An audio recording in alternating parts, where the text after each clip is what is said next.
Rules in case of convex mirror. इससे पहले हमने कनकेव मिरर का पढ़ा था, अब चलते हैं हम कन्वेक्स मिरर पे। तो रूल फर्स्ट क्या है, तो ये आपका कन्वेक्स मिरर है। कन्वेक्स मिरर मैंने बताया था क्या होता है, जिसके आउटर साइड यानी केव साइड पॉलिश्ड होता है और बल्जड साइड रिफ्लेक्टिंग सरफेस होता है। तो यहाँ पे हम डालते हैं एक इमेजिनरी लाइन जिसको हम प्रिंसिपल एक्सिस कहते हैं। तो यहाँ पे पोल है, इसके पीछे होता है फोकस और सेंटर ऑफ कर्वेचर।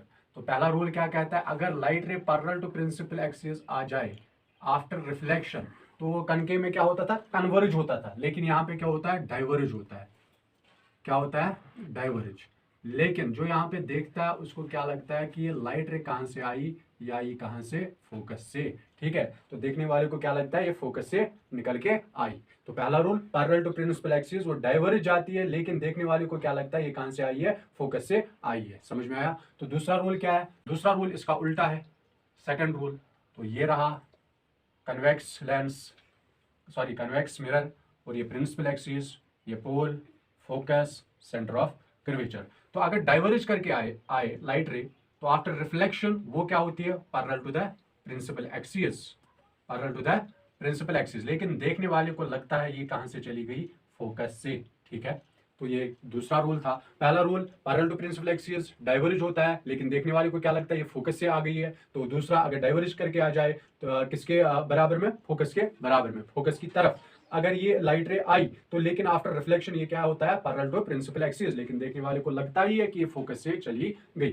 तो rule number third, rule third क्या है, कन्वेक्स मिरर, प्रिंसिपल एक्सिस, पोल, और ये रहा, सॉरी पोल, फोकस और सेंटर ऑफ कर्वेचर। तो ये रूल क्या कह रहा है कि अगर लाइट रे आई towards the centre of curvature, लेकिन ये उधर से ही वापस जाती है, लेकिन देखने वाले को लगता है कि ये सेंटर ऑफ कर्वेचर से ही निकली। ठीक है, समझ में आया। तो देखने वाले को लगता है ये कहां से आ गई, सेंटर ऑफ कर्वेचर से ही, लेकिन लाइट रे कहां जाती है, मिरर पे पड़ती है अलॉन्ग सेंटर ऑफ कर्वेचर, लेकिन ये वापस इधर से ही आ रही है, लेकिन देखने वाले को लगता है कि नहीं ये सेंटर ऑफ कर्वेचर से ही आया, लेकिन ये रिफ्लेक्ट एक्चुअली में कहां से, यहां से ही गया वापस होता है। तो ये तीसरा रूल था। चौथा रूल, रूल फोर्थ क्या कह रहा है, सेम रूल जो वहां पे था किसमें, कनकेव मिरर में, वही रूल चौथा यहाँ पे भी सेम है, किसमें, कन्वेक्स मिरर में। क्या लाइट रे आ गई एट पोल, तो वापस गई, तो यहाँ पे जो प्रिंसिपल एक्सिस ये वर्क करता है एज ए क्या, नॉर्मल।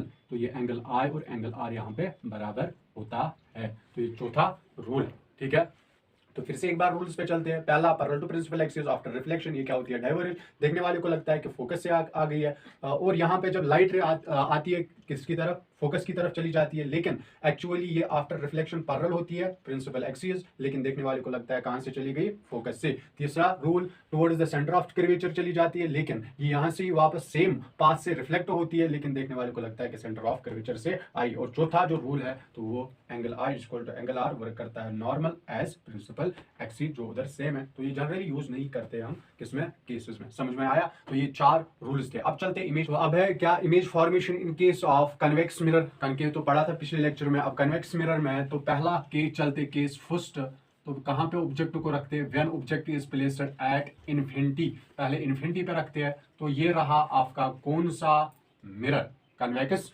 मिरर। तो यहाँ पे प्रिंसिपल एक्सिस डालते हैं हम, तो ये रहा पोल, उसके बाद आता है फोकस, उसके बाद सेंटर ऑफ कर्वेचर। तो इन्फिनिटी से लाइट रे आई तो वो पैरेलल आती है, तो आफ्टर रिफ्लेक्शन ये क्या होगा, डाइवर्ज, लेकिन देखने वाले को क्या लगता है, it appears to come from the focus. ठीक है, दूसरी हम डालते हैं पैरेलल टू प्रिंसिपल एक्सिस, तो ये क्या होगा, डाइवर्ज, लेकिन देखने वाले को क्या लगेगा, ये आ गई कहां से, फोकस से। तो इमेजिनरी ये मीट हो गए कहां पे, एट द फोकस, इमेजिनरी। तो पहला इमेज कहां पे बनेगी, पोजीशन ऑफ इमेज। तो ये पता ही है, इमेज वही बनती है जहां पे एक्चुअली लाइंस मीट होगी या इमेजिनरी मीट होगी। तो यहाँ पे इमेजिनरी लाइट रेज मीट हो गए, तो इसको कहां पे बनेगी इमेज, अब फोकस पे।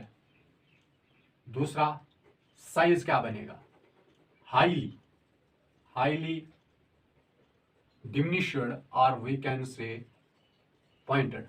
तीसरा, नेचर क्या बनेगा इधर, शाबाश, नेचर बनेगा क्या, वर्चुअल, क्योंकि इमेजिनरी लाइन्स मीट हो गए, imaginary, virtual, virtual and erect, virtual and erect. ठीक है, तो दूसरे पे चलते हैं। दूसरा केस क्या है, दूसरा केस कहाँ पे आप रखेंगे?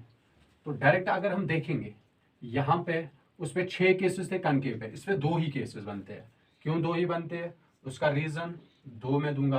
पहला देखो, या हम इन्फिनिटी पे रखेंगे या बिटवीन पोल एंड इन्फिनिटी रखेंगे, तो यही 2 जगह है, ठीक है। तो बाकी कोई जगह नहीं है, क्योंकि कोई डेजर्ट में आदमी होगा तो उसको पूछा जाएगा कहाँ पे हो, मैं डेजर्ट में हूँ। फिर से पूछा जाएगा 5 मिनट के बाद कहाँ हो, डेजर्ट में हूँ। तो वहां पे कोई वो किसी के साथ तशबीह नहीं दे सकता है। तो यहाँ पे 6 केसेस थे कनकेव, जब हमने कनकेव बनाया था तो वहां पे हम तशबीह देते थे। कहाँ पे? पहले इन्फिनिटी पे, बिहाइंड सी पे, बिटवीन सी एंड एफ पे, बिटवीन पोल एंड फोकस। तो यहाँ पे कोई जगह नहीं है जहाँ पे हम बताएं, हम खाली बता सकते हैं यहाँ इन्फिनिटी पे ऑब्जेक्ट को रखो, यहाँ बिटवीन पोल एंड इन्फिनिटी के दरमियान रख दो। तो यही 2 जगह बचे, ठीक है। तो इसलिए यहाँ पे 2 ही केस बनते हैं। और एक रीजन है वो भी बताऊंगा क्या है इसके बाद। जब हम ऑब्जेक्ट कहीं पे भी रखते हैं बिटवीन इन्फिनिटी एंड पोल, ठीक है, तो यहाँ पे रखते हैं parallel to the principal axis after reflection, ये क्या होगा? डाइवर्ज। लेकिन देखने वाले को लगेगा ये कहाँ से आ गई? फोकस से, ठीक है। तो ये पहला। दूसरा रूल हम करेंगे apply towards the centre of curvature, लेकिन ये वापस से आ गई, तो कहाँ पे एक्चुअली हमें लगता है कहाँ से चली गई? सेंटर ऑफ कर्वेचर से। तो इमेजिनरी कहाँ मीट हो गई? यहाँ पे। तो इमेज कहाँ पे बनेगी? बिटवीन पोल एंड फोकस, ठीक है। तो पहला क्या पूछा जाएगा? पोजीशन कहाँ बनी इमेज की? Between pole and focus. दूसरा साइज क्या बना? साइज देख लो, ये बड़ा है ये छोटा है, तो डिमिनिश्ड, साइज डिमिनिश्ड। तीसरा नेचर क्या बन गया? नेचर बनता है यहाँ पे always virtual and erect. Virtual imaginary, erect मतलब खड़ा, ठीक है। तो अगर आप यहाँ पे भी ऑब्जेक्ट को रखोगे, दूर रखोगे ऑब्जेक्ट, यहाँ पे ले लो ऑब्जेक्ट, तो तब भी इमेज इसके दरमियान ही बनेगी। इसलिए 2 ही केसेस इसमें बनते हैं, ठीक है। आप कहीं भी ऑब्जेक्ट रखो, इन्फिनिटी के बाद आगे चला दो, कहीं पे भी रख दो, तो इमेज हमेशा पोल और फोकस के दरमियान बनेगी। समझ में आया? तो ये 2 केसेस थे किसमें? कन्वेक्स मिरर में। कन्वेक्स मिरर में ऑलवेज वो कौन सा स्फेरिकल मिरर है जहां पे वर्चुअल इमेज बनता है? कनकेव कि कन्वेक्स? तो वो कौन सा मिरर है? वो मिरर है कन्वेक्स मिरर। यहाँ पे ऑलवेज बनता है क्या? Virtual and erect image. तो यहाँ पे मैंने बताया ये हमेशा क्या बनाता है? कन्वेक्स मिरर बनाता है हमेशा वर्चुअल एंड इरेक्ट इमेज।